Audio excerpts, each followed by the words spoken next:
It's like the one. Yours in the chat. What's up, everybody? Happy Monday, January 13th, 2020. It's a good day. It's a good day to play some DFS. What you think? Let's turn the music. Let's turn the music down. Let's turn it off, actually. Man, oh man. It's been a fun day for news, man. Baseball news just came out. I'm excited about that. Not really excited, but, I'm glad to see something came out. It is Monday, January 13th, 2020. We have 7 games of NBA action on the docket for FanDuel, for DraftKings, for Yahoo, for SuperDraft, wherever you play your DFS. And there's plenty of lingering news that has already come out. There's a couple of questionables floating in the air, and there's a couple of juicy matchups, a couple of juicy totals, a couple of double-digit totals. We are going to spend the next hour and a half or so chopping each game up, trying to get to the bottom of each game, getting our favorite plays, and maybe carving out a rough draft player pool. I'm Gun, twitter.com/Gundacker Sports. If you guys are on the Twitter machine, man, come hit me with that young follow you heard. I don't know what that means, but I saw it once on a Fortnite video. Yeah, 7 games tonight, and I like a lot of these games. And like I said, we already have a couple of guys that have been ruled out that I like. The Timberwolves gave us the news that Karl-Anthony Towns is already going to be out, and we didn't have to wait till 8 o'clock for that one, so that's fun. Shout out to the T-Wolves. And yeah, how did you guys do? How's your weekend, man? You guys enjoy playoff football, this divisional round playoff football? Not really. I guess there was one major surprise, the Titans over the Ravens, but the Chiefs, they got punched early by the Texans, but they came back big.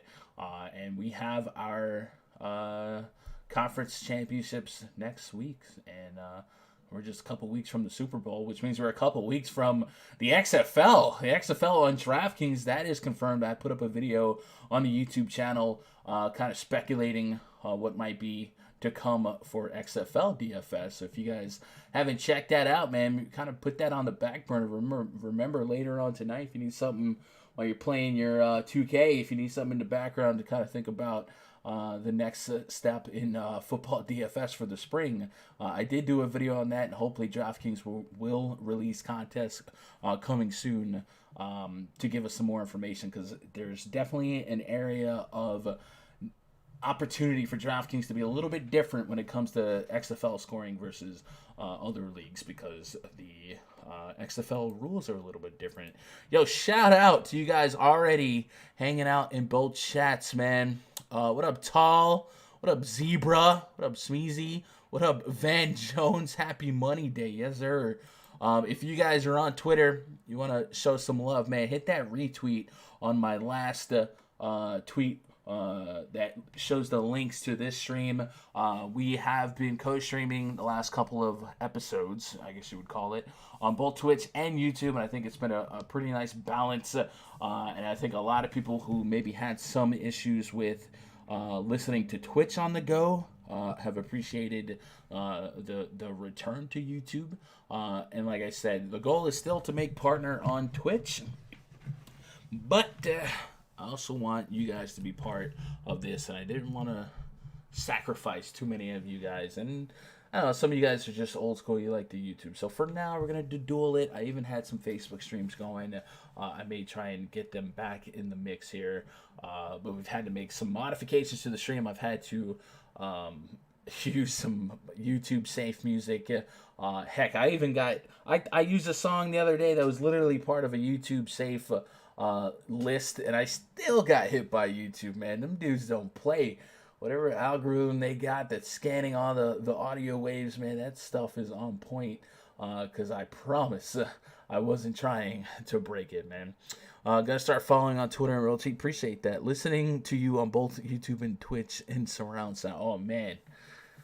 Oh man, that sounds ridiculous, actually. That sounds ridiculous. Hey, if you guys are new to the stream, what you see on the screen is RunDFS.com. That's the place where we don't just play DFS. We run DFS. We had a really fun, successful weekend in that VIP Discord. I was seeing screenshots from all different bankroll levels. I think I showed a screenshot the other night. My favorite contest on FanDuel, I've told you guys plenty of times, is the 222-25 entry max. I love the payout structure. I love that you can run 25 lineups. Oh, this ain't it. This is the 100K to first. But it's usually like 3K to first. The other night, man, can I pull it up? I guess I can show it. The other night, I ran 25 in it like I usually do. And about halfway through the night, I was like, oh, snap. Man, I might be able to have a line that takes this sucker down. I'm going to try to pull it up for aesthetics here. 1 second. One moment, please. View pick and roll from the history. Yeah, that's it. Anyway, the second time in like a month that I've had top 5 finishes in this contest. And for the second time, I've been kind of messed up. The last time there was 5 guys with the same lineup that finished second through like 6th, and I ended up finishing 7th, and I was like half a point away. This time I ended up taking second, but Jermel 18, shout out to him because he cleaned up that night in several contests. He landed on the same lineup as me, and he just happened to run it 3 times. So instead of taking a grand or whatever I was supposed to get, I had to split second through 5th 4 ways. So I ended up with 625 instead of whatever. So kind of annoying. But that lineup also finished 6th in the shot that night. I saw Jermel ran the same 3 over there 3 times. So he had like 6K there. So shout out to Jermel. Yo, Jermel, if you're out there, bro, you want to send me a little bit of, Anyway, but yeah, this is my favorite contest, man. If you guys played on FanDuel, let me know. Hit me up on Twitter. And we can race each other to the top night by night. And then DraftKings, of course, the 20 entry maxes on DraftKings are great. Anyway, that wasn't it. I saw, shout out to Darian, Mets Nets Jets D. He went with some real contrarian bets this weekend and cleaned up. Posted a lot of screenshots. He's able to use the DraftKings Sportsbook in New Jersey. And yeah, his contrarianness paid off. And I think he cleared a couple G's, man. So shout out to Darian. I also saw Sid's been cleaning up in FanDuel cash games. And then there's just a lot of success. And like I said, all different bankroll levels. People that are smacking the quarters, the $2, the parlays. We've had, $200+ single entries. I love the community we got going on. If you guys want to come be part of that, there's a pretty cool deal right now that'll get you locked in. The month pass is usually $100. Right now you can get it for $80, and that'll get you locked in until the start of the NBA All-Star break, which is February 12th, I believe. So just about 30 days away, just about a month. And then of course, right after the All-Star break, man, we're gonna have a lot of DFS to play. NASCAR's back on I want to say the 16th. I think it's earlier than it has been this year. I think it might be the same Sunday as All-Star Game or All-Star Weekend. So the Daytona 500 will be back. XFL starts February 8th. Then we got baseball coming in April. So there's going to be plenty to grind even after the Super Bowl. So if you're in love with DFS, you're in love with sports, you want to try something new, definitely invite you guys to come be part of our community. When you sign up, you can go to the forums. There you'll see the VIP thread, and you click that, you open it up. There'll be a couple links to a couple spreadsheets, but the most important link in that thread is going to be the link to the RunDFS.com VIP Discord, and we will have text channels for just about every sport that you guys can grind and play, guys playing everything, and daily voice chats. And that's the big thing. Every day before NBA lock, I have a 2-hour pre-lock voice chat that sometimes bleeds over into an after lock, and then of course we'll have similar stuff for baseball.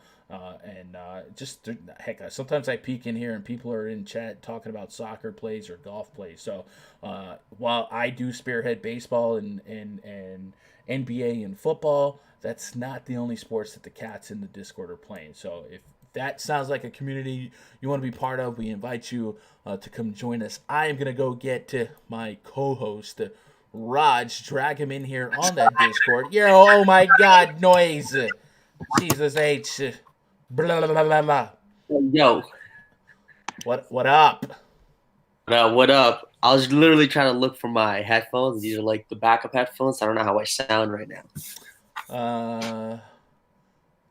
Yeah, I don't know. You sound normal, but I can hear more noise. But it's fine. It's fine. Okay, we're good. All right, cool. All right, these will be good for today. Another day, another grind. Some big news today. Are you using a different mic though? Because you sound like you're in the shower stall of the bathroom. Some truck. No. It's just like Saskatchewan. the mic's just attached to this headphones. This headphone. Oh, okay. Well, let me turn you down a little bit.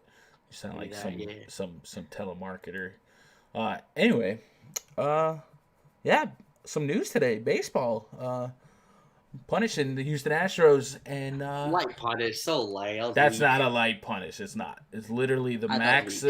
I mean, what else could there's they do? exceptions to max fines. I mean, I think the owner should have got maybe suspended or fined a little more. How can you suspend an owner? I don't know. It's just not allowed to meetings or whatever. But that makes no sense. Million. No, they suspended the right people involved. They banned one guy. He's on the ineligible list, the old GM, and Alex Cora is about to get his smack. You hit him with the max fine. Yes, I agree. $5 million is absolutely nothing for $1 billion organization, but that is within the rules of the maximum amount allowed. I would have loved to seen Jose Altuve get stripped of that 2017 AL MVP. Kind of snub somebody now, and then of course. As a Yankee fan, it is kind of frustrating to see the Red Sox and the Astros, both of them who likely cheated, because I don't believe for one second that Alex Cora didn't bleed that over into the Red Sox organization. Like I said, I feel like the NCAA does the best job of handing out punishments for as much as think they do wrong. They strip you of national titles. They strip you of wins. Yeah, but what does that mean? No one actually believes that.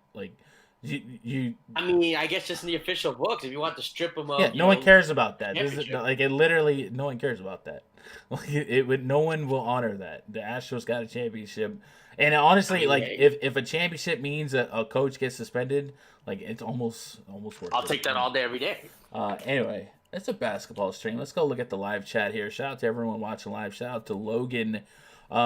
Hinch and GM fired? I didn't see that, Logan. Unless that just came out while I was on the air. I saw him get suspended. Looking. Oh, yeah. GM Lunlo. Damn. Oh, wow.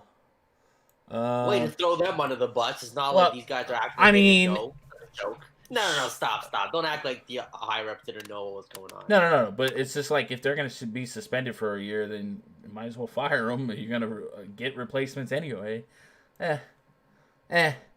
He's trying to save face, whatever. Yeah. Whatever. See, that's why it's weak. So, what happened? So they just fired two guys. It's like nothing happened to them. I mean, they got fired. What are you talking about? Those two guys, the organization itself, I don't really think have any lasting. Watch them win the World Series this year. What a joke that would be. Anyway, back to the live chat. Sorry, chat. You guys know I'm a baseball fanatic, and this is huge for my favorite team. Not huge, but it's retroactively significant because I can put some big old asterisks on the two teams that the Yankees have lost to in the last couple of. I feel bad for the Dodgers. The Dodgers got robbed. It looks like. I mean, that's if you can. For sure, say this is why they lost. Like last year. I'm just saying. In a 7-game series, they went against Houston. You're telling me tipping pitches. I feel like that makes a difference in a couple of those games that they lost. Yeah, it does. But again, it was all home field stuff. Anyway, 3BS says Yankees should have at least 2 rings in the last 3 years. I will not argue with that. I would say I would say at least 1. And again, last year. We're not for sure that it was used last year, but 2017 to go to Game 7 with that miracle Cinderella team really makes you wonder what if, man. What up, Sean? I think you would have lost to the Dodgers, so it's okay. No, Absolutely not. They're the real losers here. Is the Dodgers. No, they should be. No, they're not. What are you talking about? Back to what? Back to back? What? No, you're crazy. That's dumb. But I don't even get me started on that. You see Houston imploding right now. The Bentley stays. The Broncos go. Okay, buddy. How's YouTube doing? How are we doing, YouTube? Gunn, what did you always look for the most when it comes to payout structure? So the flatness, right? If you guys are playing for profit, then max entering 100K to first is not the way to do it. Flatness. So like I said, I love the 25 entry max and even the 20 entry maxes on DraftKings, where it's anywhere from 10 to 16% to first, something like that, which spreads out the money throughout the rest of the contest, and then usually a 2x min cash is a good sign. Essentially, you want to ask yourself if you were able to cash 18 to 25% of your lineups, 18 to 25 out of 100 lineups, how would your ROI look? And that doesn't necessarily mean like min cash, but like on an average cashing point. So like if we look at the 100K to first on FanDuel, it's a $14 min cash. I think it's a 7.7 entrance fee. So let's just say let's put $16, right? $16. Let me open up the calculator here. Let's say we ran 100 lineups into this. That would be $777, right? I don't know if it's 77 cents, but 777 times 100 is 777 on the dot. So that's almost $780 that we're putting into this contest. And let's say we cast 18 to 25. So let's put 23 lineups, and we'll times that by. Let's times it by 17, whatever. 17. 391. Yeah, you would lose money at that rate. But if you're able to cash a little bit higher to maybe, 24, 17 times 24. You see, as you go 400, you're still losing money here. So if you can get a better payout that rewards just cashing just a little bit better than some of these contests do, then I think that's where you start. But I also like making the field a little bit smaller. This one's 61,000, which we've seen more egregious numbers, but those big 100K, the first, are usually like 50 to 70K, 80K entrants. I like the 20 entry maxes that can be about 12,000 or less entries, because then I feel like, I have less astronomical competition. Because you're almost getting lightning strike odds or lottery odds with these. So if you're playing for profit, that's kind of what I'm looking for. You'll hardly ever see me in the 100K to first unless it's like a 4 or 5 game slate, and I'm just playing for fun, like on Christmas or something like that. Usually where you find me is in those 20 maxes, so 3 maxes, single entries, some leagues, stuff like that. But that's because I'm purely trying to play for profit. And if you want to be like me, though, if you want to be like your boy Raj over here, Showstopper _15 on DraftKings. Hit me up in the 100K. You can find me in the 100K up top tournaments, the Million Makers. And then raging all night on Twitter when Andre Drummond gets ejected, and you're like, why do I even play DFS? And Yep. They'll just come right back to it. It's just stupid, but it's gonna happen. The chase continues. But yeah, find me in the $1 million up tops, 100Ks, 200Ks. I rarely play tournaments unless it's like 50K up top, but I'm going to be a little more responsible with those some entries in the 20 entry DraftKings $4 2 there is a place for that kind of user. Like, you have your 9 to 5s and you just want to entertainment to scratch some lotteries and feed the sharks. That's cool too. But if you're trying to make not even doing it for a living, like I'm blessed enough to be able to do, but just as a source of income or a revenue stream, like a secondary or third or fourth source of income, whether it be a couple hundred a month here and there, if you're trying to have a plan of action with your dollars, there's definitely there. Cover your grocery bill for the month. Yeah, like that. Earlier today, I recorded a video that should come up on the YouTube channel. I don't know, so maybe this weekend. I'm trying to do one video a week at least of kind of like a strategy or just discussing a DFS topic. And this morning I did one on late swap, but I guess I should also do one on shopping for contests. So anyway, look out for that late swap video because I do think that that's an important topic that a lot of us are not using to our maximum potential. So many people use late swap only if one of their players gets rolled out. But as we've seen in the last week or so, heck, the other night, Domantas Sabonis rolled out. Ooh. Miles Turner, 13%, won all the tournaments, all of them. Yeah, another tip: don't take a nap for a lock or right after a lock. Yeah, I don't know what that's about. That's I a long day. Come on. You just want to like chill. if you're watching, close your eyes. If you're on the stream, you should never ever take a nap. I don't know why 2 people that night were like, I fell asleep. And I'm just like, excuse me? what are we doing here? That's definitely against the rules here. Sean says, I've doubled my money by playing in small contests the last week. I'm telling you. Heck, if you play a couple leagues on FanDuel or DraftKings or smaller single entries, look at what's winning those things versus where those lineups place in the 100K to first. Sometimes you can win a league. It wouldn't be top 50, top 100 in a big tournament. You know what I'm saying? Like you can win more with less, and that's a valuable a lesson to learn, I think. But also, people don't get excited to turn $10 into $80, and I get that too. I do. Anyway, I have a restream chat open, so this will help us. Oh, this is great, right? Paul says, I've taken down one tournament. Has to be one more than Raj. Considering the size of tournaments I play, yes. Gun, shut up while Gun is preaching. I like that. Anyway, I appreciate you guys, man. Appreciate you on YouTube and Twitch. If you're on Twitch, be sure to maximize those emotes, and if you have that Amazon Prime and you used it last month, you haven't used it yet this month, remember it doesn't auto reoccur. You have to keep going in there every month to use it. So if you want to use it on me, I sure would appreciate it. And if you're on YouTube, make sure you're subscribed. Bro, I feel like I haven't been at 5K subscribers for like 3 years now. I feel like I've been at 45, 4,800, 49. I feel like I've been at 4,900 for at least a year. Like I just can't get to that 5K mark. So if you're watching on YouTube, you want to help me out, help me reach a goal to get to 5K. I think I'm like 100 subscribers away. Make sure you're subscribed to the channel. Let's talk some basketball. We've blibbered, jabbered, gibbered, jabbered, blabbered enough. 7 games tonight. The New Orleans Pelicans at the Detroit Pistons. Going to be the first game on the docket for us to chop up.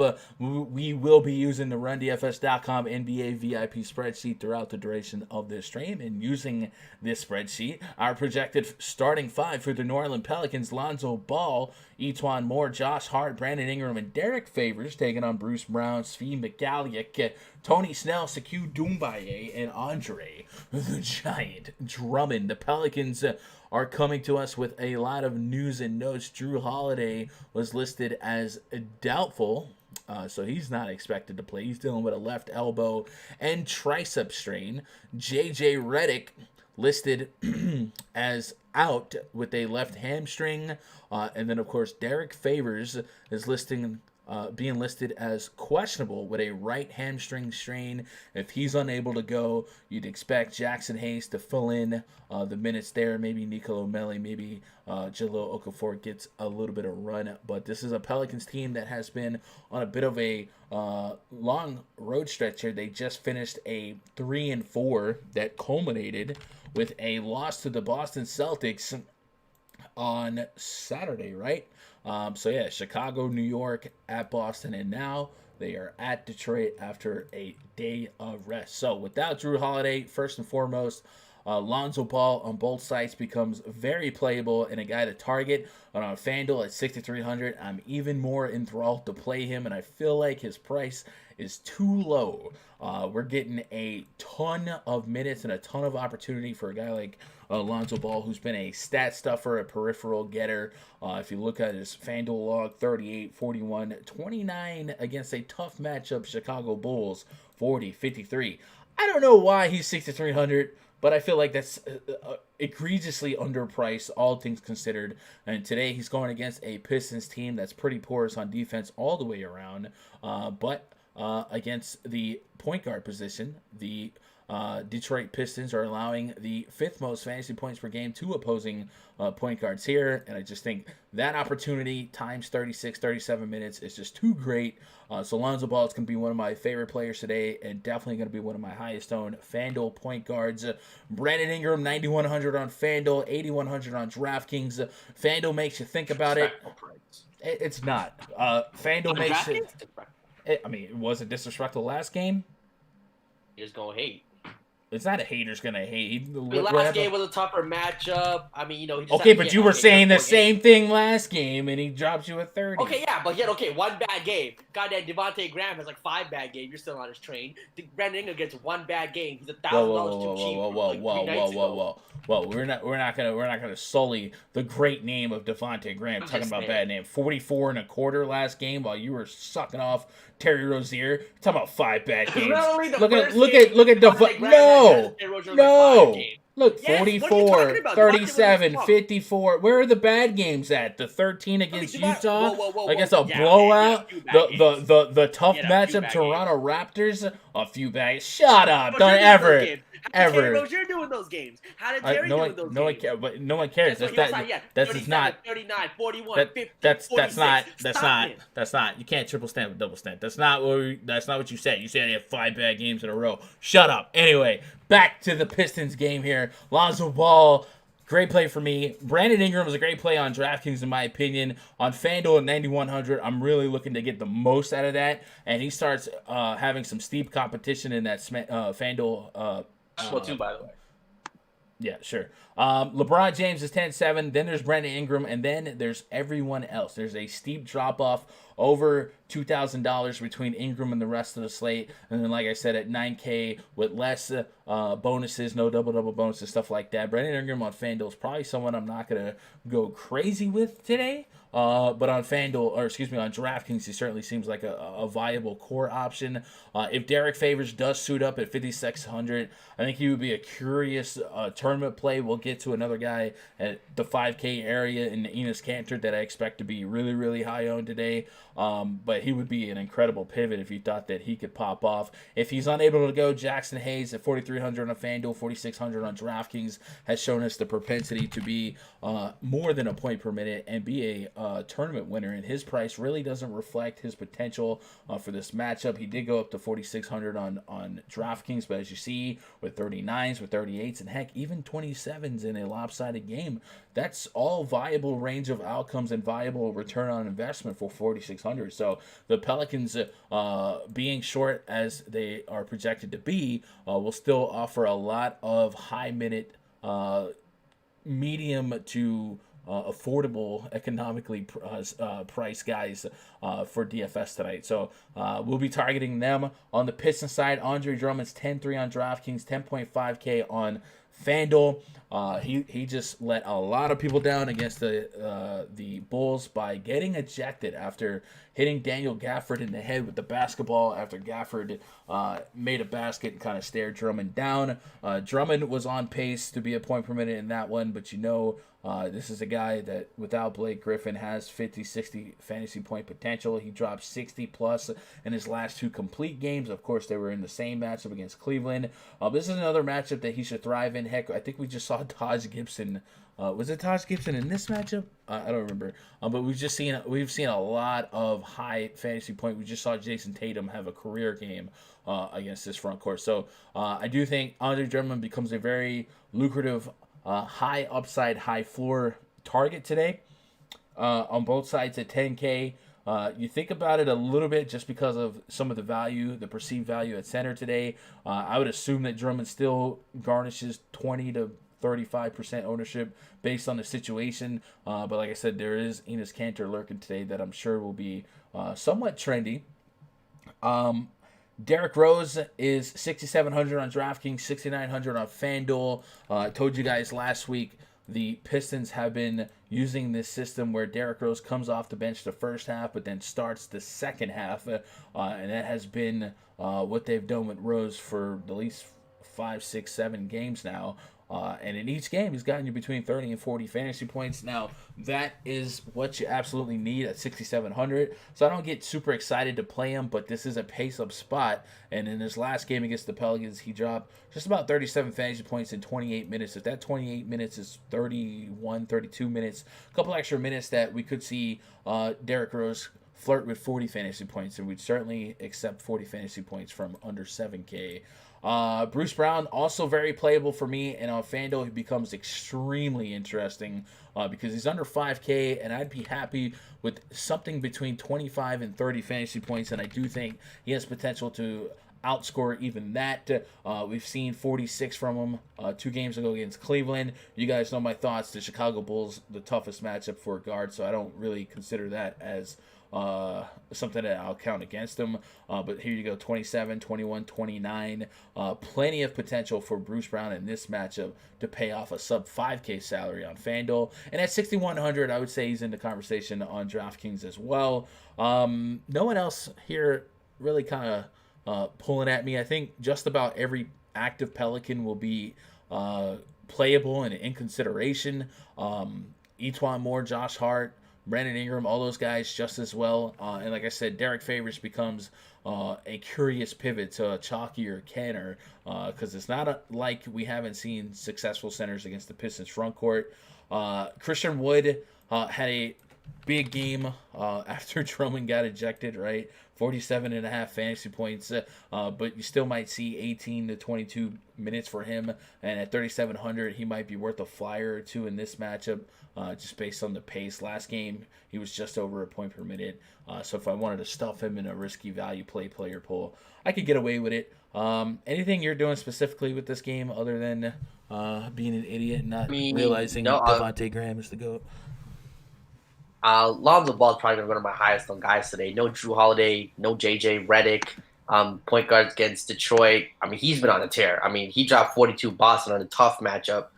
I mean, he's literally putting up above 40 in every game instead of the one game against Chicago, who are literally the best team against point guards. He dropped to 29. So at 6,900, give me all the Lonzo Ball here. Brandon Ingram at 8,100 in DraftKings. Like I said, 1,002 cheap. Detroit's ranked 7th against power forwards. He should be good for 45, 50 bomb here. If I want to start every line with Lonzo Ball, Brandon Ingram, no problem with that today. You mentioned Derrick Rose. The price point isn't. I wish it was 6K instead of 6,700. The price point makes it not as pretty, but definitely will have some of him. I think Andre Drummond. I think at center today, there's a lot of guys people are going to play. Whether it's Enes Kanter, you got Steven Adams at 6,400. You have Vooch. If Sabonis gets ruled out, you have Turner. So I think I don't know if people will pay up for Drummond today. You know, he should be owned. What his ownership will come will be interesting because he could definitely break the slate. If he goes for 65 here, wouldn't be shocked. Even like a 70 bond, 20-20 with extra peripherals, pace up matchup. But I could also see just getting 40-45 at that 10-3 price tag. So, I mean, in 20 lineups, you have LeBron with no AD possibly. I mean, would you fade Drummond with all the other centers we have?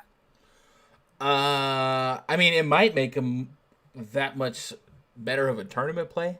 I don't know where his ownership's going to shake out. Like I said, the hot hand or the hand that just got burned touching the stove on him, people might be salty at that. And 10K, 10K is not leaving a whole lot of meat on the bone. I still think 60 is a viable range of outcomes because of the pace that the Pelicans will run, create that many more shot attempts, that many more rebounds. This could be a 20-20 game for him with some blocks and steals.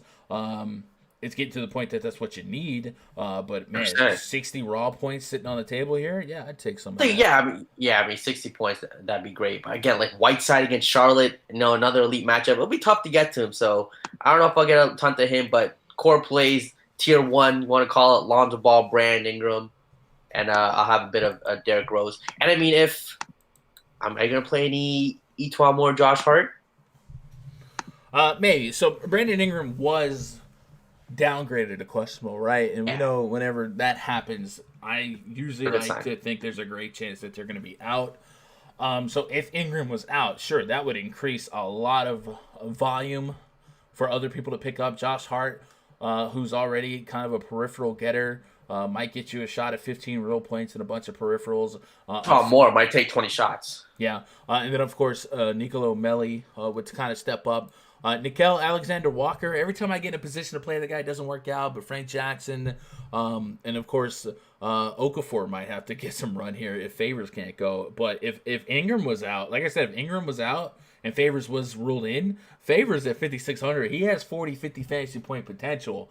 And I know a lot of people are spoken for at that area for an Enes Kanter, and I love Kanter. Kanter's won me probably 2 or 3 tournaments by himself. But in the interest of leverage and playing ownership percentages, there's absolutely a range of outcomes that if Favors was active and Ingram was out, that Favors could have 45, 50 fantasy points. You could On DraftKings, you play them together, I think, because Favors has the power forward eligibility. Yeah. But yeah, on FanDuel, I can see that being a choice. Well, Favors, I think, is a power forward on FanDuel as well. Yeah, so he doesn't have to be a pivot to Kanter over there either. But yeah, just keep an eye on Ingram news. Luckily, this is the first game after lock, so we should be able to gauge. Hope he's in. I don't want him being out. It's just it kind of mullies the water there a little bit. Yeah. Looking at the chats here, Paul says, I've taken down one tournament. Has to be one more. Oh, I already read that one. Josh Jennings, is Ingram going to play? Last I saw, he's questionable. Yeah, he's questionable. And like I said, whenever we see somebody downgraded to questionable to start a day, it always leaves the door open for me to think that they're closer to out than in. Let's move on to the next game here. 76ers at the Indiana Pacers. Project starting 5 for the 76ers. Ben Simmons, Josh Richardson, Tobias Harris, Mike Scott, and Al Horford. Taking on Malcolm Brogdon, Jeremy Lamb, TJ Warren, Domantas Sabonis, and Miles Turner. We have a 213.5 total here. 2-point spread in favor of the home team, Indiana Pacers. Pacers are listing Domantas Sabonis as questionable and Malcolm Brogdon. Brogdon's been missing a bunch of games this year. Get the official reports on them. Brogdon is dealing with a strep throat. Oof. And we know that's pretty big. Or pretty contagious, but it does look like he's over the back issues, and now he's just simply sick. So we'll see if he's healthy enough to go, and if the teams feel like he's past it and it won't spread. Domantas Sabonis is dealing with left knee soreness. He underwent a precautionary MRI on Saturday, and the results were clean. The Pacers still want to be safe with Sabonis here. If he's out, Miles Turner will continue to feast in his absence, and you'll see guys like Jakar Sampson see more playing time. So we've seen Sabonis listed as questionable quite a bit this season, including last game, and it seems like the majority of games he's listed as questionable, he's been able to play. So I would assume there's still a great chance he could play here today. And again, luckily, it's the first set of games at lock, so we should have that news pretty early. Now, Miles Turner is 7K on DraftKings. This is not the Chicago Bulls, but it's not Joel Embiid either. So I guess Turner maybe on FanDuel becomes more of a deep thought here. But again, Enes Kanter's in that area. But it's 7K for Miles Turner. If you thought if Sabonis was ruled out, I think a lot of people would consider Turner. I'll tell you what, I don't think I'm that warm and fuzzy on Turner in that scenario. At that price tag, yeah. Yeah, but I'd be curious to see where his ownership projections land here.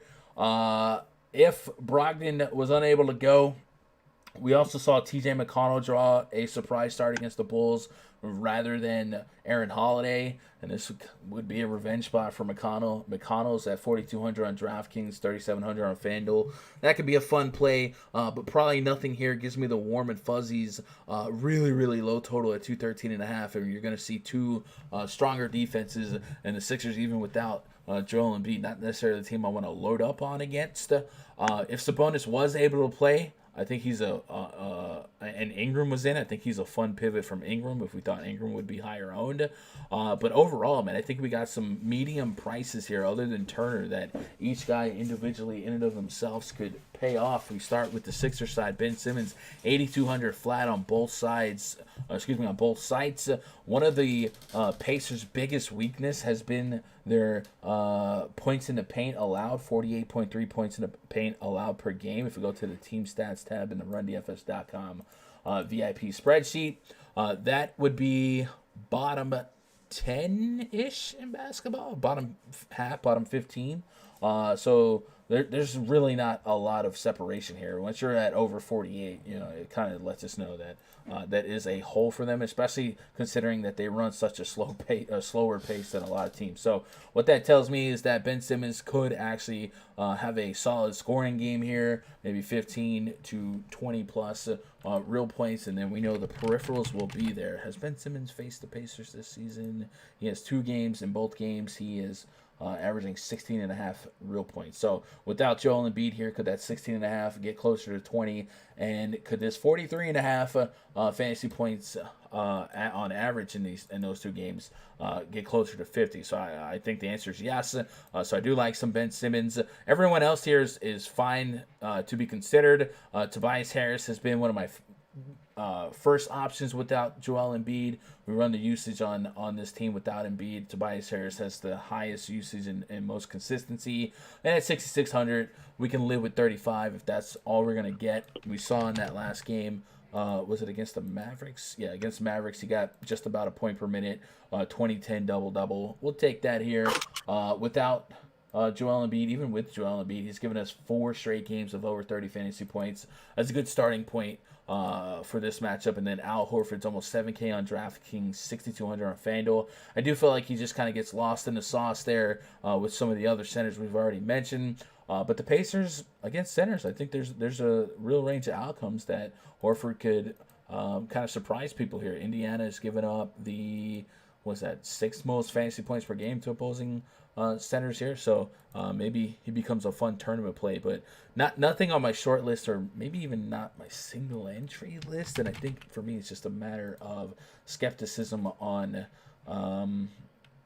production. But man, the 2 games without Embiid, 38 and 42. This thing, I mean, I've always kind of played Horford over Tobias. Been a mistake quite a bit, but for some reason I always just kind of when Embiid's out, Horford's the guy. His assist total past couple games are like 5 and 6. I mean, he's taking a bit more of a playmaking duty too with Joel Embiid out. I'm just kind of giving you, a block, steals, points, rebounds. If you can get to 10 rebounds, it'd be nice. Just flash some real upside here. But yeah, against Indiana, center position, they give it up to 6,800. I mean, I think him and Tobias are 2 guys you can just kind of interchange. One of them probably goes for 40 DraftKings points today. Tobias had a bad shooting night last game, 9 for 22, still got you 36. So if he has a good one, he could definitely explode for a 48 bomb, 50 bomb. Wouldn't be shocked here. Ben Simmons, you mentioned that 8K price tag for point guard, especially today. I mean, you have Lonzo Ball at 6'9", you have Chris Paul, who we're going to talk to, I love, at 6'6", criminally underpriced. It might be tough to get to him today for me, just at that price tag. I think obviously great play. No Embiid, if he goes for 50, no one's going to be shocked. But just with other point guards and their prices, might be a little underweight on him. And last game that Joel Embiid was out against Indiana, Kyle O'Quinn drew the start. So if Kyle O'Quinn draws a start at 4,300, he could be some decent value. He put up 27 DraftKings points that game, which at 4,300 you'll take. So keep an eye on that. I can't imagine that happens after 2 games of them going the way that they did.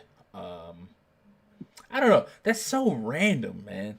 It doesn't make sense. I think it's O'Quinn bigger than that's Mike Scott. That was because Horford was out, wasn't he? That was when Embiid was out. No, you talking about the last O'Quinn game? Or are you just talking about this game on the 31st? So O'Quinn has literally not played an actual minute this year. I can't imagine he's going to randomly start. They've been using Norvell Pell to pack up Horford. I don't think that's a reach outcome here. If it happens, it happens. But yeah, sure. Anyway, I was running the usage rate here for the Sixers so far without Embiid, putting Simmons, Harris, and Horford on. Harris again leading the team in usage, 25.5%, averaging 1.2 fantasy point per minute. Al Horford 23%, or 22.5%, also 1.2 fantasy point per minute. And then Ben Simmons, his usage is under 20%, but he's also 1.2 fantasy point per minute. So logistically, if you played all 3 of them and times them by 32, you should get a similar range of outcomes. Knock on Tobias today. Indiana's the 3rd best team against small forwards. Yeah. I guess, so DVP math is telling us. The Pacers are a strong defense, yeah. Yeah, strong defense. DVP is telling us, I think Horford has the best matchup. Out of all the Yeah, positions. Yeah, Indiana's the weakest against easily, the centers. Yeah. definitely. So I'll probably go Horford 1, but again, if Tobias going to take 20 shots, even with a bad DVP matchup, going to take some shots on him at that price tag.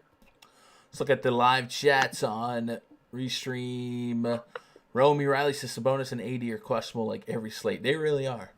Jarvis Quarter, who has more upside, Canner with starting unit competing for shots, or Miles Turner without Sabonis? Interesting. I like that Canada going to the starting lineup. I think So is a big, I don't big think that. effect. No, I don't. I don't think that's an issue. First of all, I mean, we could see Grant Williams start, but I don't think that happens. If you guys actually watch Canner, it's not like they're like, yes, they'll run a pick and roll with him, but it's not like they're creating his shots. So many of his shots are like offensive rebound putbacks, dog. Like the dude had 22 real points, 19 rebounds in that New Orleans games. The dude 20 in 23 minutes. So I'm not Yeah. necessarily worried about the shot volume. And like I said, so much of his production is hustle points anyway, and the putbacks and the offensive rebounding is there. So it's hard for me to say that that him going to the starting lineup is something that I'm worried about. At the very least, he's getting maybe 5 to 8 more minutes, and that's just an incredible opportunity. If you're getting 25 plus minutes of Enes Kanter, you literally have 50 fantasy point production as a range outcome. What I'm more worried about is his ownership now, and having to leverage that. Enes Kanter was one of my highest owned centers the other night on FanDuel at 1.5%. And Yeah, now, chalk at his Canada is never a good thing. yeah, I mean it is, but I just don't like. I just worry about chalk in general. So the question was, who has more upside, Kanter or Miles Turner without Sabonis? I think Kanter still has more upside, but Turner, there's still a range of outcome that Turner outscores Kanter on FanDuel at So 5,600. 1,200. Okay, I mean at DraftKings he's 1,200 more expensive. Yeah, but they're in the neighborhood on FanDuel. I'm assuming that's a FanDuel question. Matt says, is Ingram a lock if he plays for cash? I think so. I think it's a safe play if he plays. If he plays, though. Do we probably need one Philly guy for cash? I don't think you need, because I do think all these guys could just hit value if you look at the games without Embiid thus far. 43 for Simmons. I think 43 is more realistic here because Boston has been just a good defense. But 43 for Ben Simmons, you don't feel like that's a slate breaker that you have to have. Same with Tobias Harris at 6,600. If he got you less than 40, he just kind of fills a role. And then same with Al Horford here, 6,800. I'm trying to get to the 40 mark if I can get it. He's at 38 and 40.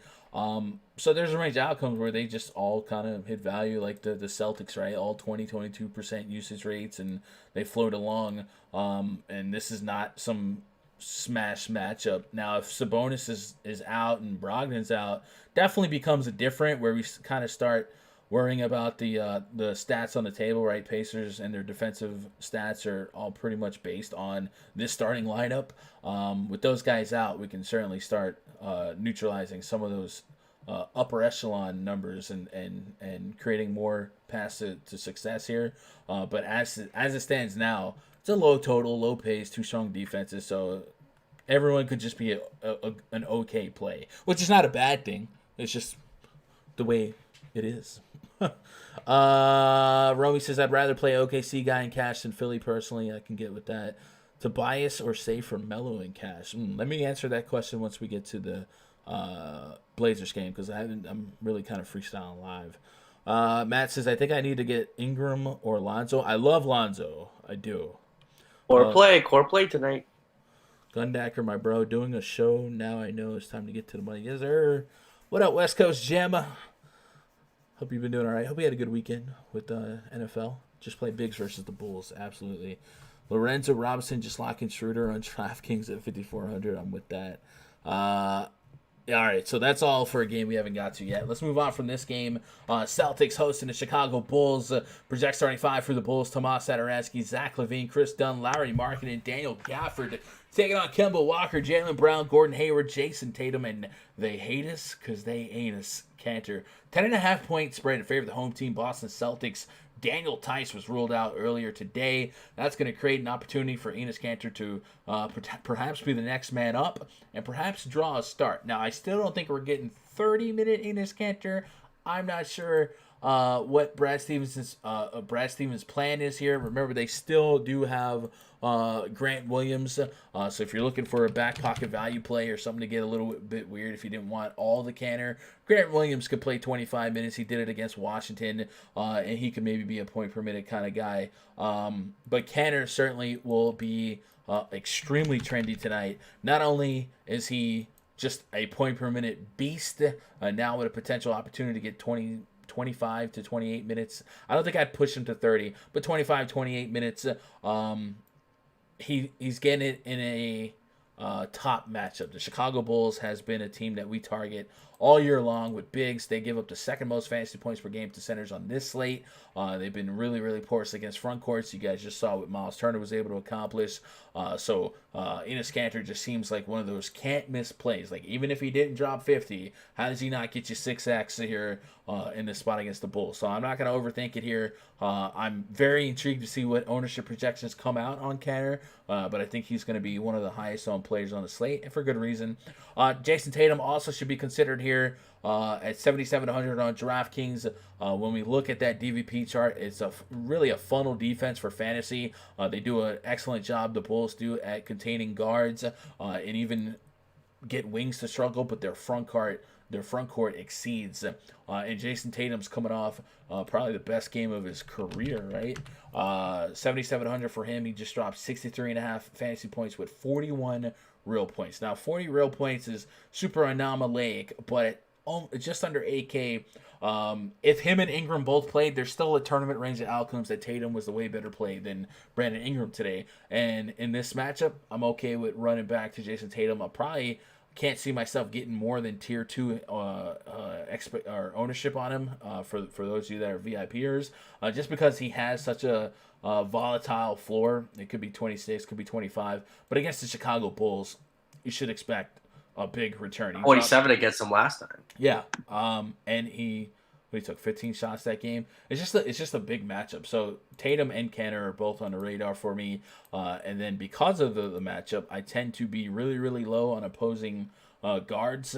Kemba Walker's over 7K. There's still some room for 40-plus fantasy points for him, but the matchup isn't great. Same with Jaylen Brown, who I think at 6,300 could get us to 30-pluses, but is this matchup going to net 40-plus often? Probably not. It's also a double-digit point spread, which I think is another plus for Kanter. The Chicago Bulls are really, really good against three-point shooters.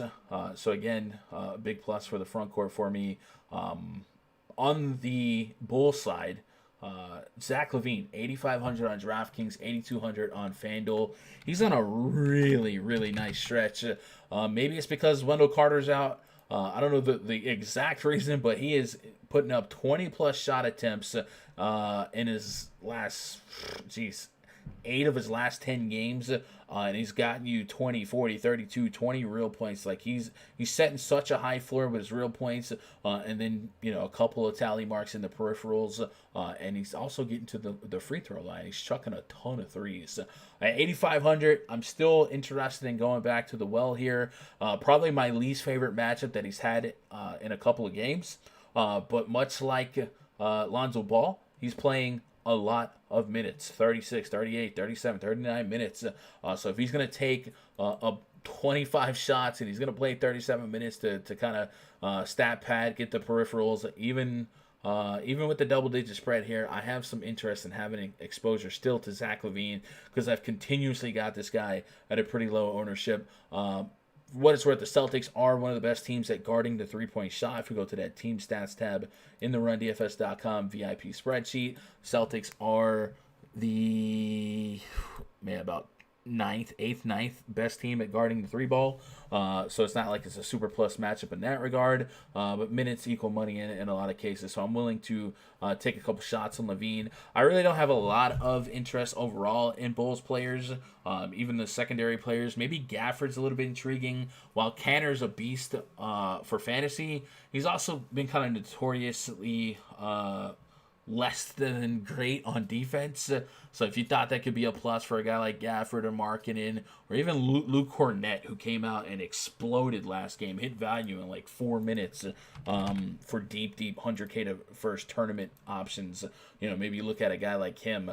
But for the most part, I don't have any deep-rooted front short list interest in the Bulls. What are you doing with this one?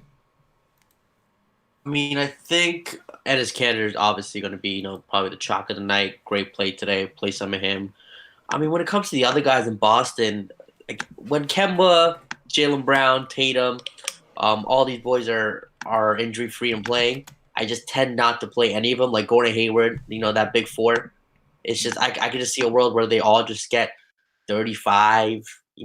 Maybe push 40 drafting points, which would be fine at Jaylen Brown's price. Or Gordon Hayward's, but again, I could see them just getting a 30, which is okay. I just think it limits their upside when all those guys are healthy. In Chicago, though not the best team defensively, they're usually fine, except the centers where they're just, league worst. So I mean, I'm not running to play any of these guys other than Cantor, and especially at the price, I just think there's plenty of other pivots. So I'll have very little shares of Boston guys other than Enes Kanter. And on Chicago side, it's just Zach LaVine for me at 8,500, like you said, chucking 20 shots, just giving you 40s, 50s across the board past few games. Give me some of him. And I think if you want some value, Gafford is starting 4K. If Enes Kanter starts, 4K guy going to play 25 minutes. Did you say you weren't going to have Jason Tatum? Jason Tatum? No, I'll have some of him, but just I prefer Ingram. And when Kemba's healthy, when they're all playing, I just don't play. I don't play a ton of these guys when they're fully healthy. I heard you say some of Kanter and some of Tatum. If you're running 20 lineups and Kanter is projected to be 40% owned, how much Kanter do you have? Probably, tell you the truth, I might double the field. So some of Kanter is all of Kanter. All of Kanter, that was 70 to 80%. Right, yeah, glossed over. You're like, oh, Kanter, blah blah blah. I'll have some of. Yeah, he's just an elite player. Everyone knows. You don't play him today, but I think Zach LaVine might go a little underowned today just because Boston is a relatively good defensive team. But Zach LaVine, one of those guys I just think is matchup proof now. He's going to chuck the shots. When he's shooting well, he's going to get buckets, filling up with the peripherals. And like I said, I think, we haven't really talked about value today. I think Gafford might be at 4K, one of the better values of the night if nothing else opens up. Yeah, I don't mind it. Like I said, Luke Cornett was kind of a surprise term to play. If it does get double-digit spread here, a little blowout-y, you might. Those would be your 100K to first GPP plays. I don't think I'd have them in my 25 entry max or 20 entry max, whatever. But they are kind of cheap. They're 900 on FanDuel. Anyway, move on to the next game here. Minnesota Timberwolves hosting the Oklahoma City Thunder. Project starting 5. For the Thunder, Chris Paul, Shai Gilgeous-Alexander, Terrence Ferguson, Danilo Gallinari, Stone Cold, Steven Adams, taking on Shabazz Napier, Jarrett Culver, Andrew Wiggins, Robert Covington, Gorgie Zhang. Karl-Anthony Towns already rolled out. Kudos to the Timberwolves for getting that one over and done with. Nerlens Noel out for the Thunder. We've got a 218.5 total, 3.5 point spread favor the visiting Thunder. All of the Thunder are priced in play, every single one of them. We talked about how the 76ers are kind of priced where everyone can hit value, but maybe not break the slate. The Oklahoma City Thunder are priced where 3 guys could be great tournament plays, maybe 4. Chris Paul, 6,600, easily could get us 40. SGA, same. Dennis Schroeder at 5,400 on both sites could get us 30. And then Steven Adams, he could get us 40 here. Whoa, you mentioned Dennis Schroeder over Gallinari? Yes. Gallinari is the 4th guy. Like, this guy's been balling too recently at 6'4". Wait. Why do you say that like you're shocked that Schroeder wouldn't be the better point per dollar play than Gallinari? I mean, Gallinari is going to get you. Gallinari has more consistent 30 bombs for sure than Schroeder. Past 5. Mm-hmm. Anyway, Anyway, they mentioned Schroeder before Gallinari. No, Schroeder definitely before Gallinari. That's not even what all the What do power you mean? forwards. Gallinari's upside's way more. All the power forwards and centers we've talked about. Gallinari. Small forward position, Gallinari. I mean, I like Gallinari, but you're acting crazy like this isn't a smash spot for Schroeder. Schroeder goes off in these fast-paced matchups against trash teams. I'm fine with both, but the entire Thunder team, outside of like the Fergusons and the Diallos, guys like that, are going to be in my player pool tonight. Obviously, they can't all hit value, or they won't all hit value. So I probably will have to set Crazy. a roll. They all did last game against Minnesota. Every one of them. That's nuts. Mm-hmm. So I probably will have a rule to where like I don't have lineups with more than 2 or 3. Because if I did have that rule, you probably see some 4 or 5 man Thunder stacks in the player pool. I probably won't let that happen. But the prices on the Thunder are just almost egregiously low. I almost don't understand why they're so low. The last one of the times these two teams played, it did go to overtime. That was the infamous Chris Paul shirt untucked situation where Cat accidentally made the free throw. So they did get extra minutes, extra run there. So maybe take that with a grain of salt. Different situation here. On the T-Wolf side, Gorgie Zhang at 4,500 on FanDuel is a great thought because with everyone flocking to Enes Kanter, rightfully so, Zhang is an opportunity in a top matchup to maybe produce 30-plus fantasy points and get you 9x value on a $4,500 price tag. 26, 32, 1956 in his last 4 games. So a little bit of a wide range of outcomes, but the range of outcomes for him to be a strong play is still there. The Thunder against centers are allowing top half fantasy points per game, and so are the Timberwolves. So Steven Adams comes into the picture here, 6,400 on DraftKings, 66 on FanDuel. Certainly has 40-plus point potential, and Nerlens Noel being out definitely helps the case for him. He's been a point per minute or greater, and this is a much, much more porous matchup than he is used to seeing. And then I'm aboard the Gallo train too. I think he's another guy that can get you, 35 as a starting point.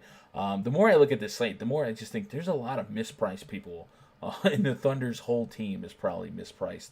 On the Timberwolves side, Robert Covington without Karl-Anthony Towns has remained a pretty solid look. I put in Towns instead of Rocco. Looking at his game log, 39, 29, 30, 32. So he's essentially gotten you 30 just about every game without Cat. And a lot of it's done just on peripherals, boards, blocks, steals. 6 steals against the Rockets. That's insane. So if he started cashing in on double-digit shot attempts, he could definitely continue to pay off this $5,700 price tag. So he's in the player pool. I don't have the warm and fuzzies on Wiggins. Wiggins does have a nice history against the Thunder. Has had some buzzer beaters to kind of cripple them. But at 6,700, 6,900, I don't know that he wins the tiebreakers at other guards and forwards in that area, including all the guards from the Thunder. And then, of course, other guys like Lonzo. I'd probably take Lonzo over Wiggins. You can make a case for Derrick Rose over Wiggins when it comes to guards. And then the small forward spot, Tobias Harris, a couple $100 cheaper. Kevin Love is $6,700. So Wiggins has got some tight competition today. Maybe that makes him a little bit more lucrative for tournaments. But I'm other than Zhang and Covington, I'm probably not super stoked to load up on any T-Wolves here. What are you doing with T-Wolves? T-Wolves, I mean, it's funny because, I mean, I love the OKC guys. Like I said, they're all underpriced. Probably have 4 or 5 of them in the pool. But T-Wolves, if I get to none, I wouldn't be shocked. I mean, you mentioned Covington at 5'7", played 27, 24 the past 2 games. Not the best. But he definitely has upside there. Get you a 40 bomb at 5,700, so give me some of him. But, I mean, other than that, just not comfortable playing a Jeff Teague or a Wiggins. I think we've seen, even with Towns out, they're just playing a lot of bodies now. Everyone else is healthy. I could see a world where none of these guys play over, 30 minutes, 32 minutes. I mean, I might just not play any of them. Yeah. I will probably have Zhang in my FanDuel player pool. How would you rank the OKC guys? I mean, I'd have Chris Paul 1. 2, would you have Steven Adams or Gallo or SGA? Probably Steven Adams. Yeah. I'm liking it, but he's center only, 6,400. That's another guy in that mid-tier center range. I guess Nerlens Noel continuing to be out. There's a chance for 30-plus minutes here. Have centers been destroying Minnesota with Towns out? Everyone has. Fair enough. I mean, I can get you the last 5 centers against the T-Wolves. Steven Adams. Isaiah Hartenstein just dropped 52 fantasy points in 27 Okay, minutes. Yep. Steven Adams, lock him in. No, do I need to go on? Isaiah No, Hartenstein. it's a wrap. That's it. It's a wrap. All right. Yeah, so I'm kind of with you there. I don't have a deep rooted investment in T-Wolves, but I will have some Zhang on FanDuel. And that's probably it. Chats with an S. Where are you guys at before we move on to the next game? Romy says Chicago's actually good defensively. Raj, check the stat. Yes, Chicago's actually one of the top defenses in the NBA. All right, other than against centers, they're good defensively. Yeah. That's what I said. Mm-hmm. Antoine Murphy says Rozier over Graham. Can I get a mod to ban him? Appreciate that. I'm just kidding, Antoine, but you're wrong. Which Pels value do you like? I don't know.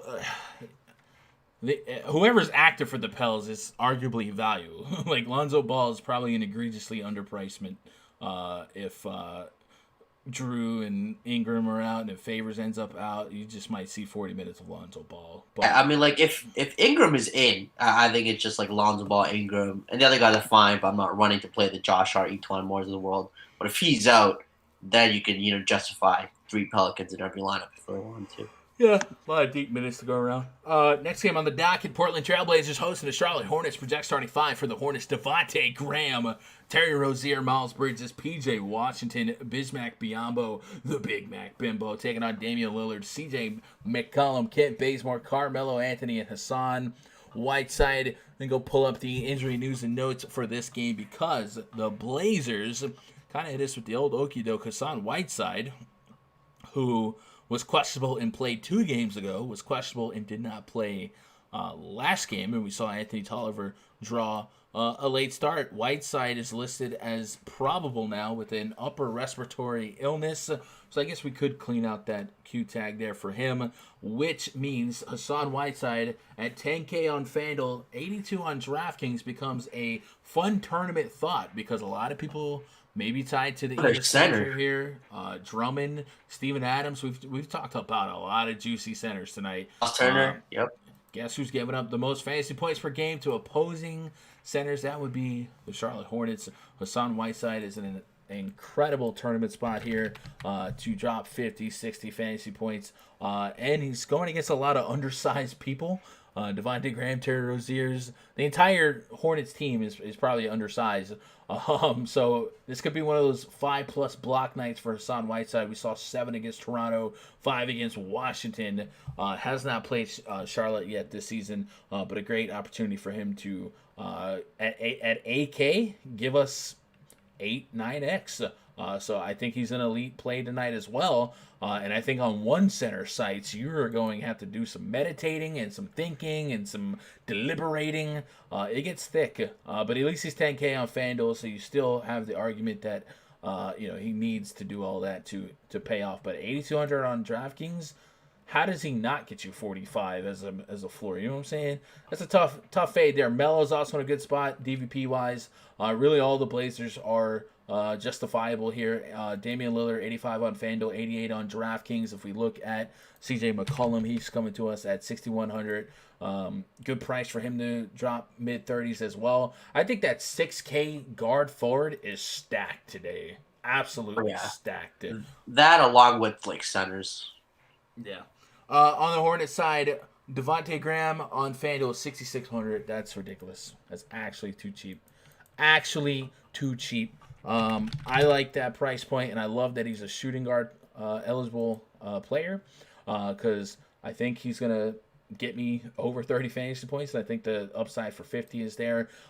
Point guards against the Blazers have been reaping really, really strong results here. Blazers are giving up the 3rd most fantasy points per game to opposing point guards, but they're also really good against shooting guards, so him and Rozier hopefully will stagger enough that I can get 6K, 40 minutes to pay off, 3-point percentage defense. The Portland Trailblazers give up the... Man, where are they at? They're doing way better. They're a little better than league average in terms of defending the three, but still not great. 35% success rate. I'll take that all day long, all day strong, and that's notable because Devontae Graham is going to take a large majority of his shots from behind the arc. 13 3-point attempts in his 18 shots against Phoenix. And you see 9, 7, 8. Essentially, at least half of his shots will be beyond the perimeter. And then, of course, he is such a solid point guard that he's going to give you high assist counts. And you're looking for a double-double. So at 7,300, I don't think that he's the lock of the century, but I also think he's very much in play. He still has 50-plus fantasy point upside. You can make a case that Rozier is giving you similar and greater results here. I think if I had some Graham, because they're basically the same price on both sites, $200 difference or less, I'd probably stagger a little bit of Rozier to back it up just in case. It does feel like at least one of the two will have a strong game here against Portland, although Portland is favored by almost 10 fantasy points, so maybe it blows out. The Blazers have been really porous against opposing power forwards and centers as well, kind of like the Chicago Bulls. The Portland Trailblazers are giving up the second most fantasy points per game to opposing power forwards and the third most fantasy points per game to opposing centers. It's really hard to sign off on a guy like PJ Washington or Bismack Biyombo or Cody Zeller, but PJ Washington might at least be interesting on maybe a showdown slate if that game's on there, or a turbo late slate. In neutral games, you might expect close to 30 minutes from him, and maybe he falls through as a DVP shock play, but I can't really get to him in a short entry. I probably wouldn't even have him in 20 lineups or 25 lineups. I definitely won't. But if I were getting 50, 60 to 100 lineups, he might enter as a deeper punt. So yeah, I think just about all the Blazers are in play, and I like the two guards here from the Hornets. Bazemore and Anthony Simons, they're coin flips. I can always see the individual upside for them at their price point. Kent Bazemore's always listed at the top of my values chart and just always sucks. You hate to see it, but at 3,600 on DraftKings, if he plays almost 30 minutes in this matchup, could he get you 24 fantasy points? That's kind of what the algorithm suggests.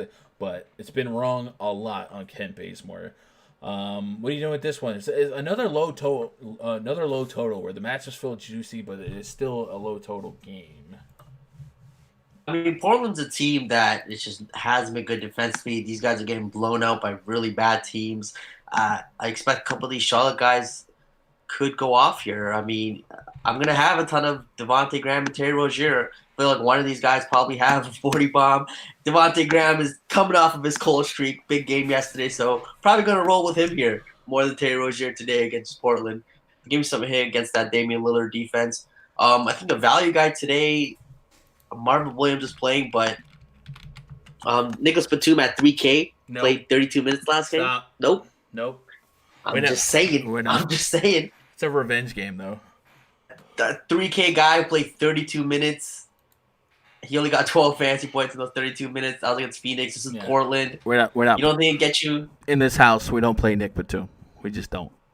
I mean, I hear you, but if you want to play, I don't know, let's say a LeBron, Just Ingram, stop. Whiteside. Just literally stop what you're doing and stop. I'm just saying. I'm just saying. He's 3K, played 32 minutes last game. That's all I'm saying. Literally stop. All right. Play Devontae Graham, play Terry Rozier.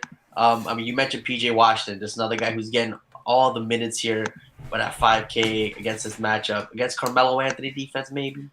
Probably not going to get to him, but he's there. Portland side, CJ McCollum at 6'1" just seems way too cheap here.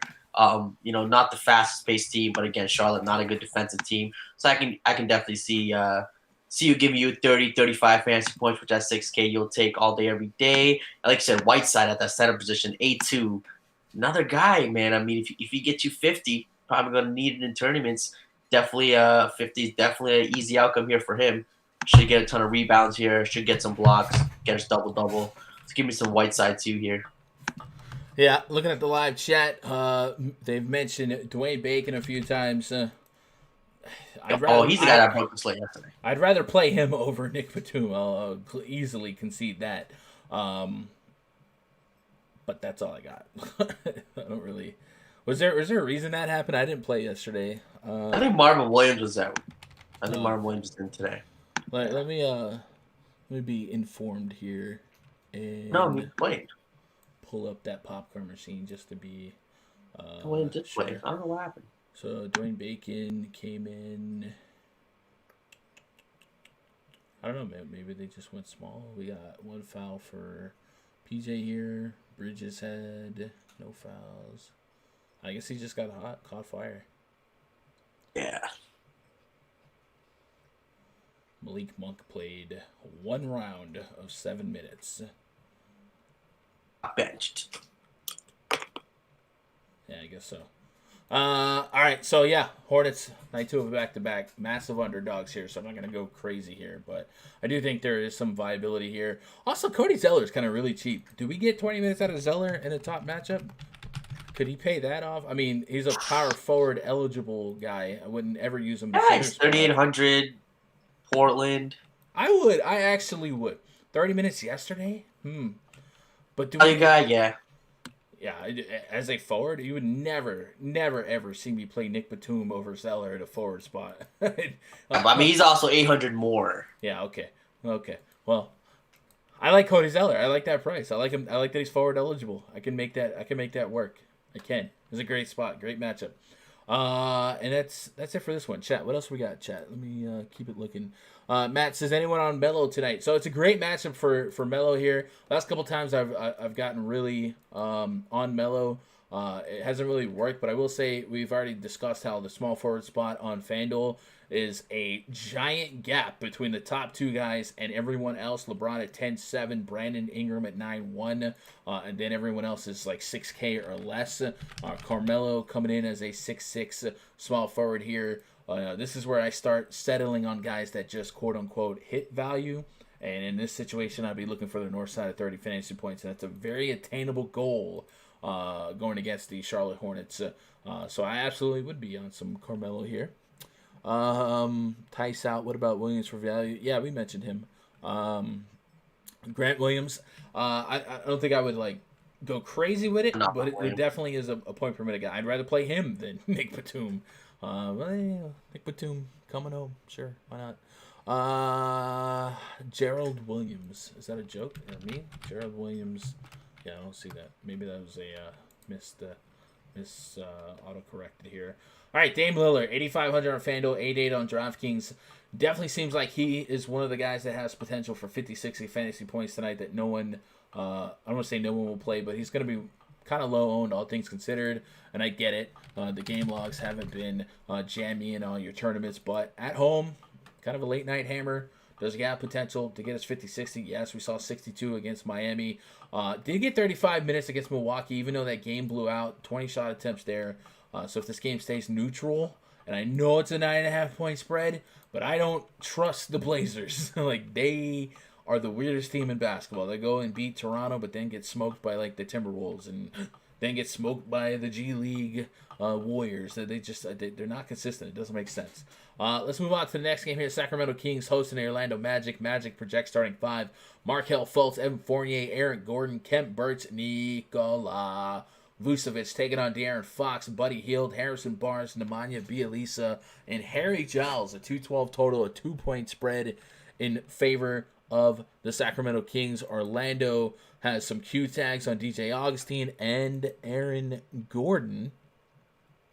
Aaron Gordon listed as Orlando. Game time decision. He's dealing with a right calf tightness. Essentially is a non-update with the Magic listing Gordon with the same questionable tag on the latest injury report. Gordon was limited at Sunday's practice. Sounds like he has a decent shot at playing tonight. If Gordon plays, Ken Birch loses his viability. All right, so look out for that. And then, of course, DJ Augustine is a game time decision as well. He missed the last game, but has a chance to play in here. With Augustine out and MCW out, that would put me back on Markelle Fultz. But it sounds like we wouldn't have that information in time. So Fultz becomes a really, really interesting play. 5,500 on FanDuel, 5,900 on DraftKings, where you can get us 30+ fantasy points. So this is probably a game I'm not going to be on at all. It's featuring two of the slowest paced teams in the league. The Sacramento Kings are the slowest paced team in the league, and Orlando Magic are the fourth slowest paced teams. So if I had exposure to this game, it would probably be a one-off here, one-off there. Vucevic is at 8,300. We know that's a dangerously low price for him. So maybe a couple shares of him just to have him and have that potential upside. And then I guess Aaron Gordon is under 6K. There's viability in that price point. But I do kind of prefer him in faster paced matchups. Sacramento Kings are getting really short-staffed without Rashawn Holmes, without Bogdan Bogdanovic. Looks like Marvin Bagley could be available, but limited. Let me get the official report on that. Marvin Bagley is listed as probable. They said he will play, but it looks like we should expect him to be on a restriction. But we don't know what that restriction is. So look out for that. I don't really have any immediate interest in the Kings. I guess Buddy Hield is still probably cheap enough to take a flyer on. So if I wanted some late shares of a Hield or Vucevic, I could get away with that. But I don't have any other shortlist intentions to load up on this game. What about you? I mean, this is another spot where Vooch is another center who I think is going to be an elite spot if Aaron Gordon's out. I mean, how much Vooch would you have? Would he become a tier 1 play? No. You can't. You literally can't. You can't have a tier 1 exposure to a center, to 5 centers. You know what I'm saying? Canner's a tier 1. I hear you. I mean, you got Canner. Whiteside. Drummond. Vooch could literally not be a tier 1. I hear you, but if he drops like a 55-60, would you be shocked with no Aaron Gordon? But you can't play that. You're playing the if. So, what if this guy drops 50? What if this guy drops 50? I'm saying how center is so deep today. It just seems like you want 20% of every single center. And that makes none of them a tier 1. That's not how tiers work. Fair enough. I hear you. I mean, I think he'll be a strong play if no Aaron Gordon. Again, should feast against the Sacramento front court here. So give me some Vucevic here. If DJ Augustine's questionable again, so if he misses, Evan Fournier got a nice little bump last game and at 6,200, I could see him being a pretty good play at the shooting guard or small forward position at 6'2". Definitely get you there. So give me some of him. Sacramento side, I think I could. Buddy Hield looks cheap at 6,300, but I could fade this side. There's just so many other plays today. You know, Orlando's been a pretty good defensive team all season long. I could fade everyone on the Sacramento side. For the most part, yeah. I mean, if they continue to stay short, I mean, even with Bagley back, if he's limited and they're short, you'll get some deep minutes from, you know, Barnes and Ariza, guys like that. But it's just not a plus matchup, not a plus spot, slow pace, grinding, bad, you know, defensive matchup. So I don't really have any deep-rooted interest here. Let's see what the chats have before we get out to the main event. Detroit Will says Biyombo got hit in the face yesterday, left the game, so Zeller got some extra run until Biyombo came back in. Extra run? We still have that game up. Let's see. Biyombo. Looks like Biyombo, 18 minutes. Maybe Biyombo is closer to 22 minutes, but I don't know how much extra. Let's see. Biyombo's usual minutes here. That is a good catch, though, if so minute-wise, 18, 17, 32, 23. Their minutes are all over the place, but I do like. I don't know. I'm still kind of digging Zeller here. Also like that he can play power forward if PJ gets into some foul trouble. And there was, I was gonna say not really overlap between him. All right, let's get on to the main event here. Lakers hosting the Cleveland Cavaliers. 221 total. Project starting 5 for the Cavs. Darius Garland. Colin Sexton, Jetty Osman, Kevin Love, Tristan Thompson up against LeBron James, Avery Bradley, Danny Green, Anthony Davis, Javal McGee. We got 221 total, a 14-point spread in favor of the Los Angeles Lakers. This one has kind of Twitter on pins and needles here because Anthony Davis is 9,400 and LeBron James is 9,500 on DraftKings. Disrespect. I swear, one week LeBron or DraftKings pricing is too tight, and then 1 week they completely stop and it's too loose. It's really soft today. It's so soft today. Yeah, and I don't know. I don't know if what's better. What do you guys prefer, soft pricing or hard pricing? I would guess with the how sharp the field is, the softer the pricing, the more egregious the chalk will be, which is annoying pre-flop, but it does give you guys a better opportunity to play leverage, fade chalk and try to get the range of outcome where the chalk underwhelms, and then you can beat the chalk with the pivots. But yeah, today, like, the LeBron James seems borderline unfadable, but let's go to the injury report for the Lakers because there's a few guys and notes to keep an eye on, including LeBron James. LeBron James is listed as probable with an illness. Says he wants to play versus his former team. Rajon Rondo is listed as questionable with a strained fourth finger on his right hand. He had a huge game against the Thunder. Him and Kyle Kuzma were borderline free squares. Avery Bradley is probable with an illness. And Anthony Davis, bruised tailbone, questionable. He's missed the past 2 games, but owners can't really be upset if he sits out. Okay. Anthony Davis was at the Packers game yesterday, by the way. I don't know if you saw this. I tweeted it. I quote tweeted it. I'll pull it up on here. Cracker Gill, Lambeau Field, Packers, Seahawks. You already know it is. Go Packers.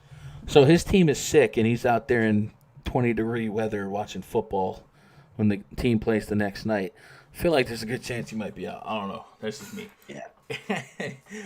So anyway, with or without AD, LeBron is like at 9,500. There's like no risk there. He's likely to get you 50 fantasy points, and without AD, he's likely to get you 70%. So I think you're going to see a high ownership on LeBron James, and rightfully so. And I got no argument against it. I just don't see how 9,500 fails here unless it really is a blowout and he didn't have anything to do with it. People that mention blowout, he probably still gets 50-60 in a blowout, right? So I was gonna say, yeah, this really does seem like a fail-safe price here. If you want to play 100% LeBron at 20 lineups, I'm not gonna tell you not to. It's just so cheap. It's Cleveland. You know they have nobody there to stop him. No Anthony Davis. Possibly Rondo's a little banged up. I mean, how does he fail? Yeah. No, I mean, of course it'll be DFS at the end of the night when LeBron has 30. But pre-flop, man, this is just like the matchup is a dream matchup. The Cleveland Cavaliers allowing the second most fantasy points per game to opposing point guards, so it's huge there. And it's just LeBron James, 9,500. Like, even if AD was in, I'm playing LeBron James at 90. Like, I wouldn't have none. And yeah, it's just DraftKings really kind of dropped the ball with this price today, and I would probably expect 40% ownership in most contests on LeBron James on DraftKings just because of all the mispricing we've talked about today, some of the value. And I can't really argue against it. Also, let's flip it back here. If AD's out, Kevin Love is 6,700, and I know the Lakers are tough against front courts, but without AD, it could be a step backwards. And Kevin Love he just dropped 43 against the Denver Nuggets. Not really a great matchup. And he's played 36 to 38 minutes in his last 3 games as they try and maybe showcase him for a trade here. And I need 40, right? And I think at this price point, there's not a whole lot of pivots. You say, does he score more than Gallinari all of the time? Does he score more than Jason Tatum, Tobias? Like, there's definitely a range of outcomes where Kevin Love is an average at best play, especially if it blows out and they yank him. But I definitely think at 6,700, he's in my player pool. And I probably don't have a single bit of Tristan Thompson at 75 on DraftKings. That's a crazy high price. So Kevin Love's probably the only Cav that I have in my short list. But the Lakers, LeBron James, give me some of him. And then without AD, you still want to believe in a JaVale McGee or a Dwight Howard. I don't know that the risk reward is balanced enough on this slate that we have to get there. Kuzma? Yeah, if AD was out again, Kuzma's at 6K on DraftKings. I think with LeBron James, there's a chance he could just get 30, but we would still take 30. So I think he's a brave play pre-flop. I think on FanDuel at 4,700, like, if you knew AD was out right now, you'd probably lock in Kuzma again. Kuzma's been one of the highest priced players on FanDuel the last 3 slates. And he could still not kill you if AD was in. because the game could blow out. Although he doesn't really play the garbage time. I mean, didn't he drop 37 with LeBron against Dallas? Yeah, but you'd almost like, I don't know. Yeah, he did. I mean, it just seems like he still could chuck 20 shots, right? So I'm gonna have a fair amount. I mean, that's contingent on AD being out. Now, AD is officially questionable. Even in that last slate where everyone else was rolled out, Danny Green and LeBron and all them, AD was up to the wire game time decision. So it's possible that he plays. And maybe, you put LeBron, if you wanted to load up on LeBron tonight, you put a bunch of them in the forward spot or the util spot, and you could swap to AD, who's $100 cheaper, in a couple of those lines just to diversify your portfolio. Let's say AD being in the winning lineup tonight would be very DFS. Yeah. Last game of the slate, no one's gonna play him because he's questionable. Gets ruled in, and just has like an 80 bomb. Yeah, and like I said, you could just use LeBron in your forward or util spots instead. Not that I think, I'd still probably, if they were both in right now, I'd probably still want LeBron. But just if you found yourself in a spot when you're top 50 in a tournament, and LeBron's chalk and AD's low owned, it's probably, if you're trying to YOLO for first, you can make that pivot. Just keeping your eyes open. Now, this is a 10:30 lock. The Sacramento game's at 10 p.m., so, if you wanted a 2v2 swap, if you thought it was worth having some AD, there's really not much in that Kings game I want. But I guess the Blazers game's at 10-2, so maybe a Whiteside to Lillard.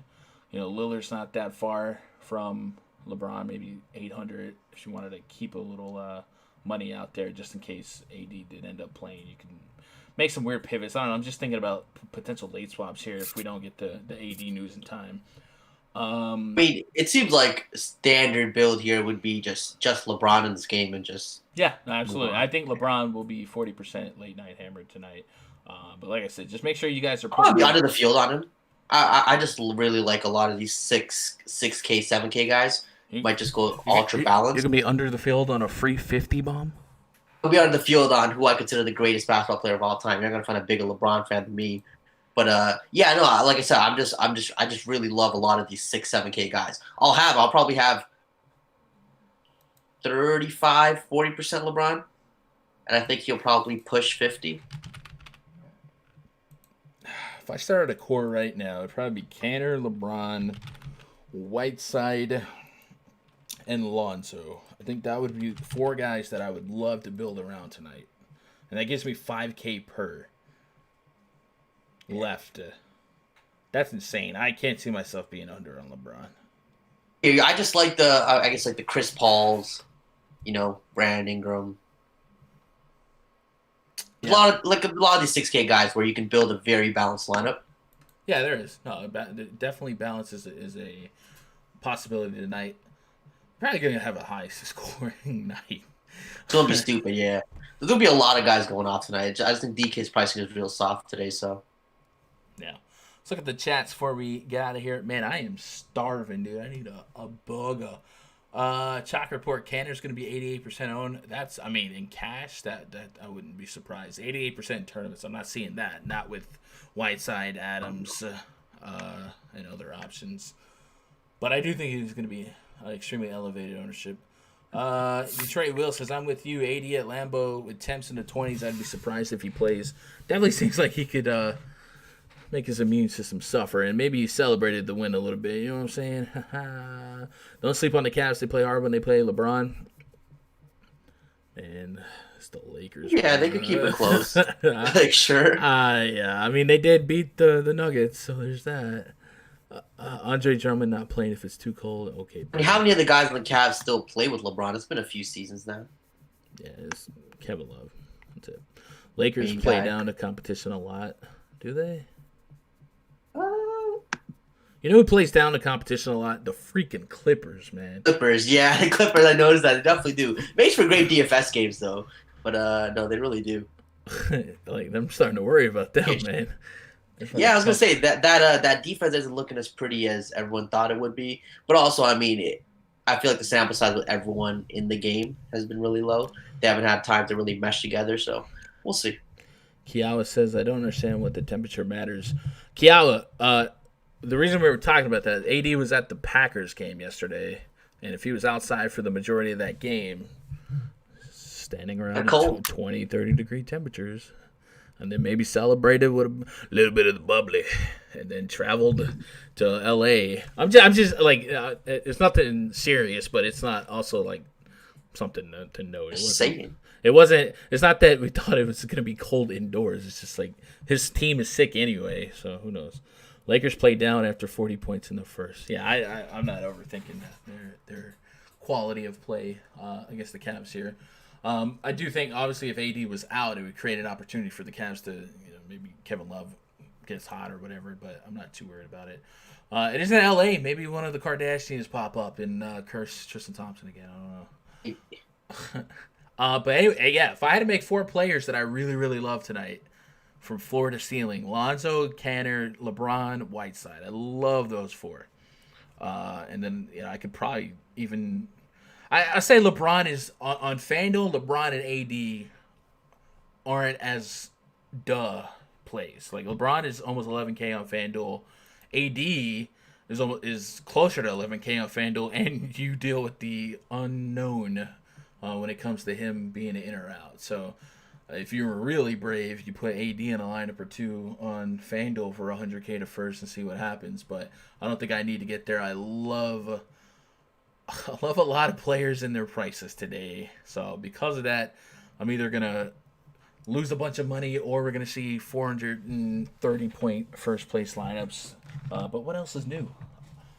Hey, at Twitter, in my pinned tweet, I posted the content schedule for this week. So it's a great time to let you guys know that tomorrow I'll be live at 4 p.m. Eastern, 3 p.m. Central. That's an hour later than usual because... there's just 6 games, and it's a 30-minute later than usual lock. Wednesday, we're at 3 p.m. Eastern. Thursday, same thing, 5 games, late lock, so 4 p.m. Eastern stream time. Friday, 3 p.m. Saturday, I'm going to try and get you guys to stream at 3 p.m. Last 2 Saturdays I haven't, but both of the conference championship football games are on Sunday, so that leaves Saturday open. And then on Sunday, I think there's only 2 games of NBA basketball on Sunday, so not only is that designated NFL Championship Sunday, but the following Monday is Martin Luther King Day, and that's all-day basketball. So I'm Shout out Martin Luther King. Not sure how I'm going to put content out on that one just yet. I might maybe record an off-air video on Sunday to break down. I'm not sure about that. We'll see. We'll play that one by ear. But that's the schedule this week. If you ever want to reference that, twitter.com/Gundecker Sports. In about 25 minutes, I'm going to be in the RunDFS.com VIP voice chat, chopping up this slate, digesting more news as it comes out live. You guys can be part of the action with a subscription to VIP at RunDFS.com. Sub Club Pass. Jump in the voice chat. You don't have to grab a mic, but you can make some friends or just listen in. And then I will be organizing my personal player pool, tiering my favorite plays, guys that I'll have the most exposure to in tier 1s, second most in 2s, and then my 3s, and then of course organizing my value plays. And you guys don't have to follow what I do. It's just me putting what I'm doing, and you guys can get ideas. You can say, he likes this guy, but that guy sucks. I'm going here, blah, blah, blah, blah. It's a big part of the pre-lock process, and a lot of really smart cats in that Discord sharing their thoughts on players and their exposures on players as well. Love to have you. $80 to get you locked until the All-Star break. Anything else, chat, before we get out of here and see you guys manana? Detroit Will says 80 was on the sideline. Okay, yeah. Antoine Murphy says love. Tristan Thompson, Jetty Osman played with Braun. They're still there. Yeah. Standing around with a sore tailbone. Lakers, yeah. Zion's coming soon to the NBA. It'd be interesting to see where Zion gets priced in his first game, but they surely could use some healthy bodies on that Pelicans team, man. It's looking rough. TY says on FanDuel, I love Horford and Hield. So I think all of the Celtics are priced to a point where they can attain value pretty easily. Horford being one of them. Horford's done well in his last 2 games with Embiid.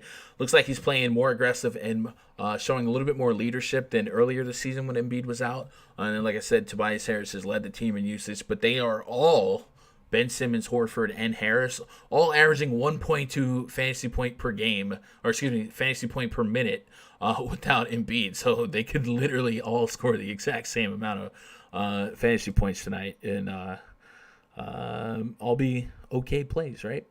Kiawa said, did I say Celtics? My bad. 76ers. I don't know why I can't shake Horford out of the Celtics. The other day, or a couple streams back, it was like the Celtics and Sixers, and my mind was just going in circles between. Even when I was looking up usage rates, I think I went to the Sixers and took off Embiid and whatnot. It was, or the Celtics. I don't know. See, my mind can't pick it up, man. Did you mention Ariza at 4.4 without Bogdanovich and Holmes? I did, but also be cognitive of the fact that Marvin Bagley's back, so maybe a few less minutes there. Ariza's never really a super efficient point per minute guy anyway, but certainly a guy you can put in your risky player pool. We're going to need a couple 4K guys to make stuff happen. Like I said, if I wanted to pick 4 guys to core around right now, I'm loving Canner, LeBron, Whiteside, Lonzo, but I still have 5K per. So I'm going to need maybe 1 or 2 3 to 4K players. I did kind of like the idea of Cody Zeller there, so if I threw him in a power forward spot, that gives me 54 and a little bit more range. I would love to get another 6K player, but we still need value. Every slate, you're going to need value. Yeah. TY says Josh Hart, a decent play. All of the active Pelicans are certainly in play tonight. And Gallinari, all of the active Thunder are in play tonight. Outside of maybe like Ferguson and Diallo and guys like that. But, man, Schroeder, Chris Paul, Adams, Gallinari, all those guys are going to be in my player pool without a doubt. Anyway, is that it? Anything else, chat? We can get out of here. If so, if you had more questions for me, I'll be in the VIP Discord, freestyling, making lineups, having some fun, man. If you guys are on YouTube, be sure to subscribe. Hit that thumbs up if you haven't already. And if you're watching on Twitch, I appreciate it. I might be back tonight with some below average Fortnite gameplay. If you guys are listening, you play Fortnite, you want to play with me, I'm always down to run some squads, man. That's going to do it for me. Are you not going to answer how many minutes Svi gets tonight? You're a nice person, Svi. Probably what he's usually gotten, right, as a starter. 28, 29. I would expect 28 minutes. I wouldn't jam him in, but I tell you what, in this matchup, maybe at 3,200, he's worth a shot. In his last 4 games, 22, 5, 24, 24, 22. Can you guess the one game that I played him? Don't worry, I'll wait. But like I said, expect Derrick Rose to start the second half of this game. But it could be over Bruce Brown instead of with Bruce Brown, or it could be over Svi. But yeah, 28 is about what I expect. Appreciate you calling me a nice person, though. Morris is back. I don't think Markieff Morris is impacting this Svi's minutes. Matter of fact, Markieff has been back, right? So if anything, that's going to impact Christian Wood and Sekou Doumbouya. But yeah, gotta roll out here, man. I appreciate you guys making part of my day be part of your day. I'll see you guys on the flip side. Hope you win a whole bunch of money tonight. Screenshots on Twitter, twitter.com/GundeckerSports, man. Good luck. God bless. Go win some money.